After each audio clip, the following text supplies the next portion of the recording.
राजस्थान के श्री गंगानगर जिले की अनूपगढ़ कृषि उपज मंडी में इस सीजन में सरसों उगाने वाले किसान उम्मीद से ज्यादा मुनाफा कमा रहे हैं। सरसों के बीजों की गुणवत्ता पिछले वर्षों की तुलना में बेहतर है। सरकार ने सरसों का न्यूनतम समर्थन मूल्य 6,200 रुपए प्रति क्विंटल तय किया है, लेकिन गुणवत्ता बेहतर होने की वजह से व्यापारी इसके लिए 6,600 रुपए प्रति क्विंटल तक के दाम दे रही हैं। व्यापारियों का कहना है कि सरसों की फसल इतनी उच्च गुणवत्ता की है कि इससे प्रति क्विंटल 1 किलोग्राम तक ज्यादा सरसों का तेल मिल सकता है। यही वजह है कि इसकी कीमतें ज्यादा हैं।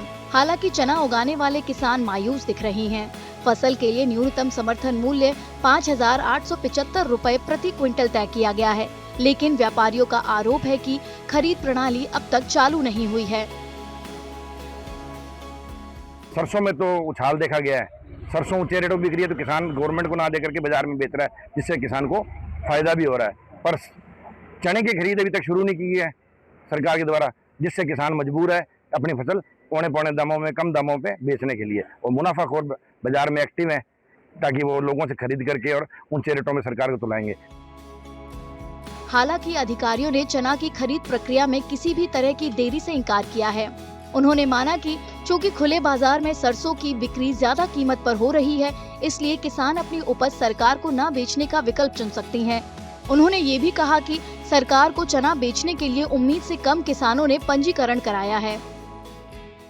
अभी वैसे मार्केट का जो प्राइस है सरसों का वो 1200 से ऊपर ही चल रहा है, तो सरसों आने की उम्मीद तो बहुत कम है।